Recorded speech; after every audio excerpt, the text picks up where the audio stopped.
Media Commission, members and friends of the media, members of the diplomatic corps, fellow Ghanaians, ladies and gentlemen. I'm very grateful to the United Nations Educational, Scientific and Cultural Organization, UNESCO, for the invitation to participate in this year's World Press Freedom Day, which is being held in our capital city of Accra for the first time on the theme, Keeping Power in Check, Media, Justice, and the Rule of Law. We are proud to host this year's event. And those of you who come from beyond our shores are welcome amongst the people who pride themselves on their sense of hospitality. I know you've already been here for a day or two, and I hope you're enjoying your stay amongst us. Akwaba, as you know by now, is our word of welcome. Ladies and gentlemen, on 7th January this year, we celebrated the silver jubilee of our nation's Fourth Republic. It has proved to be the most enduring and most successful of the four republics of our history. Its constitution has enabled us to establish our state on sound democratic principles, grounded on the separation of powers.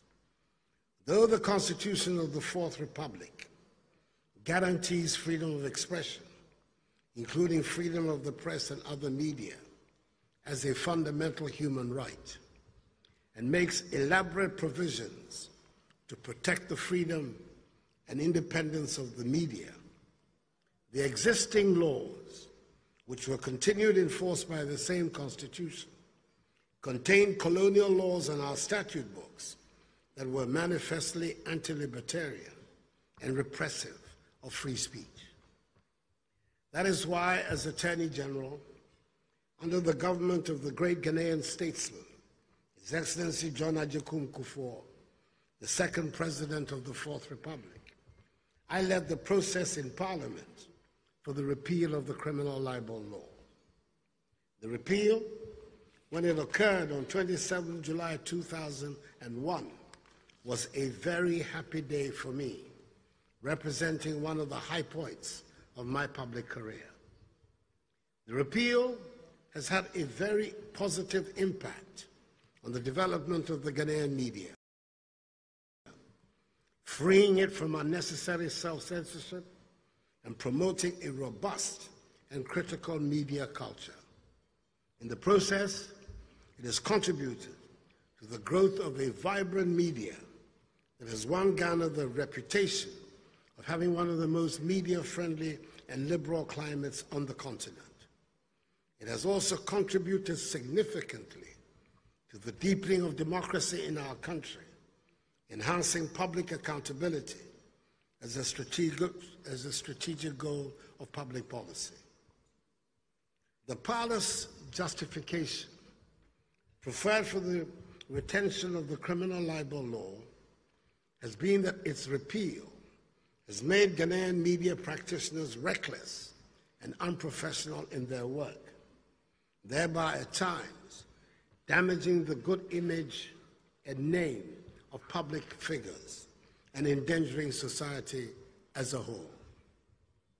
Even as one of the public figures most constantly vilified in sections of the Ghanaian media, and who ironically was a principal actor in the repeal of the law, I continue to insist that its repeal was necessary in the public interest in our emerging democracy.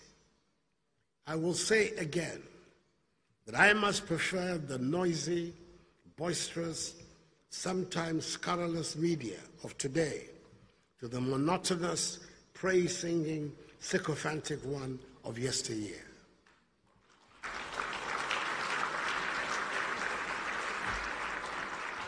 The Ghanaian media has, in fact, enriched the nation's governance by its curiosity, investigative skills, and persistence. Today, the Ghanaian citizen is able to give boldly and freely his or her feedback on policies and programs of government. Civil society groups are able to interrogate fearlessly government actions and positions, compare them to global best practices, and offer views and critiques aimed at complementing the efforts of government. And the political opposition is able to raise dissent openly, canvass for alternative viewpoints, and by so doing, offer our citizens alternatives to consider on all key issues of our national discourse. No wonder Ghana is, according to Reporters Without Borders, the #1 country in Africa in the Global Press Freedom Index.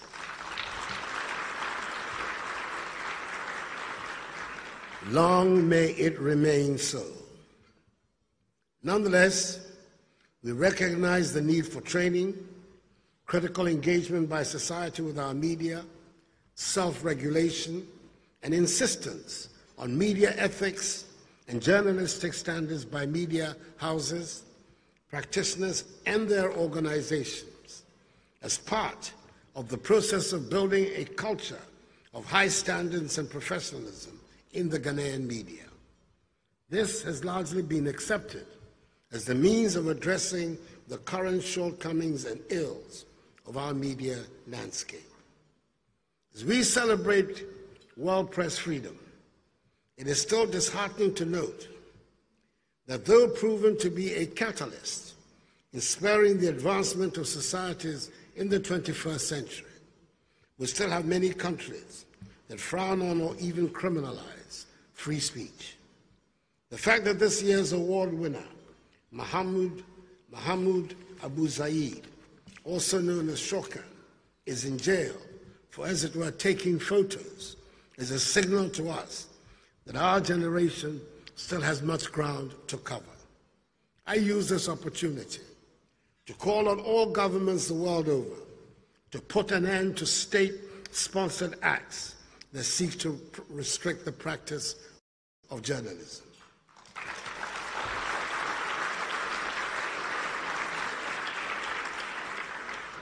When supported, the free press has the potential to quicken the development of societies.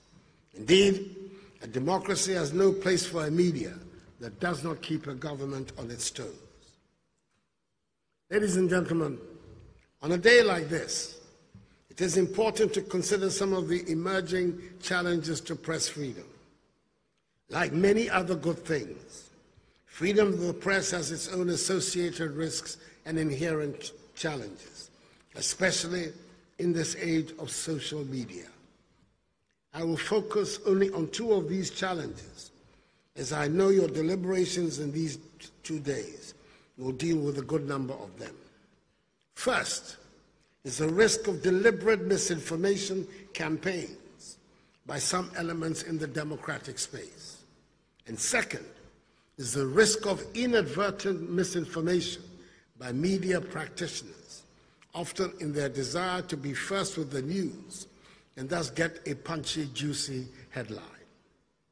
As is unfolding before our very eyes on a daily basis, deliberate misinformation campaigns, which in themselves are not new in politics or war, have now gained added currency with the proliferation of media channels. This is not only the preserve of enemy states in times of war, but has also now become a vociferous tool of political actors who aim to win public relations battles by fabricating or twisting facts and churning them out either through traditional media or new media channels as news. This is a major threat to the integrity of the news world as we have known it. It is not something to be left only to regulators to deal with. It is something that the whole world of media practitioners must resolutely confront and assist the society to identify and eliminate. If not, it has a tendency to undermine the very profession they practice and may in the long term lead to significant weakening of the entire industry with its rippling, potentially catastrophic effects on the broader society. The second risk we have to guard against is that of inadvertent misinformation that is sometimes published by mainstream media, which also has the potential to lead all of us in a race to the bottom. This happens when there is a little twist of facts, often to get the best headline, or a publication of the unverified claim in the haste to be first in breaking the news.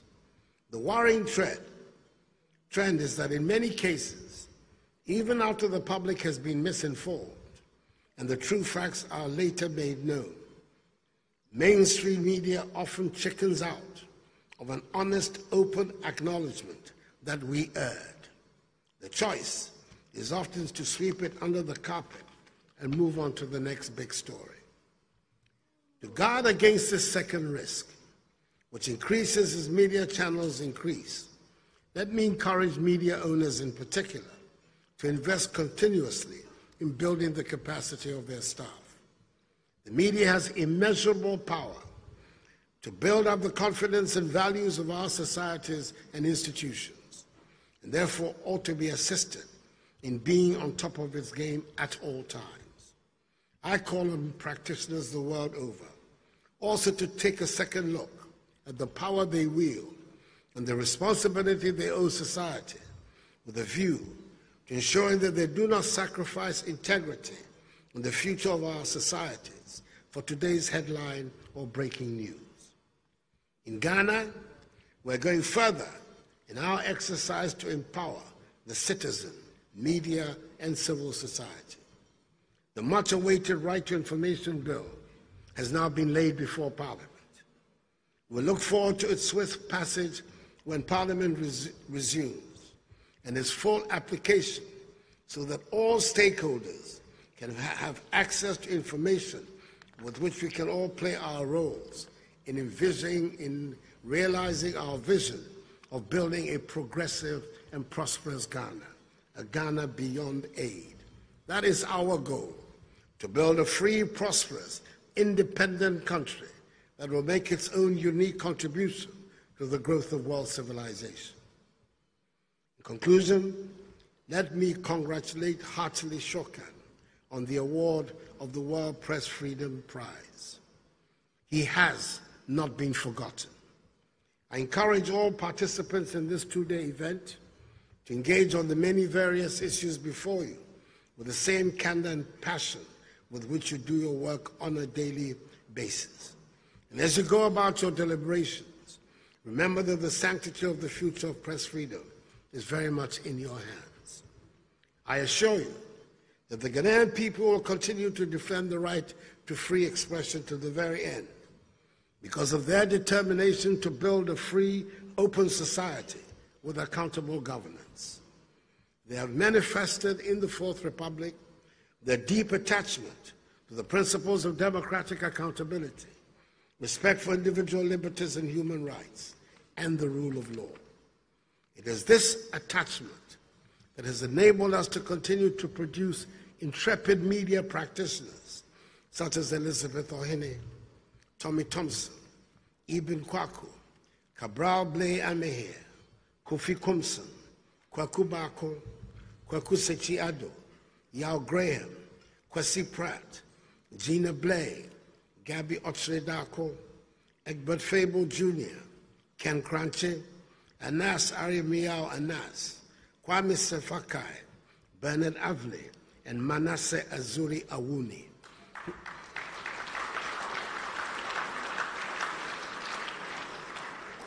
who have demonstrated fearless commitment to press freedom, no matter the cost.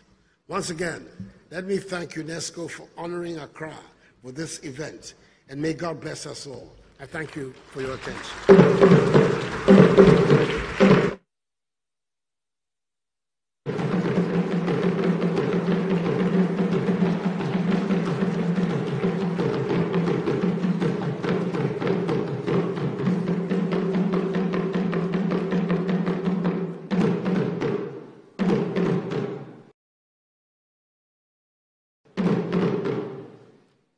Thank you very much, Your Excellency, the President of the Republic of Ghana, Nana Addo Dankwa Akufo-Addo. Distinguished invited guests, ladies and gentlemen, for those of you who may not know, our President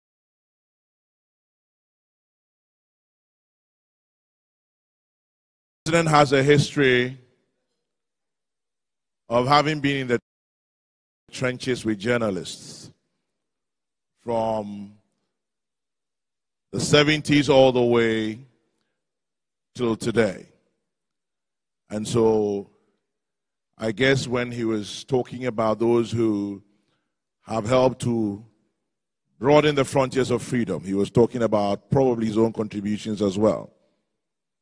He mentioned quite a long list of names, and a little vanity here would make me say that for those of you who don't know, the Kwame Sefaka is me. Thank you.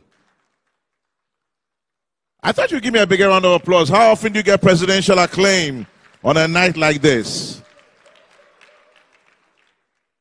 Distinguished invited guests, ladies and gentlemen, well, now that we have our very special guest of honor and his speech out of the way, one of the nicest, one of the best exponents of Ghanaian music, modern, trendy Ghanaian music, is a young lady called Efia. Efia and the Carpet Band will ensure that we're entertained. And then we'll try as much as possible to turn all the cameras off, because we'll enjoy dinner as well. Dinner is next. The Carpet Band and Efia follow. Let's enjoy the rest of tonight. Thank you, ladies and gentlemen.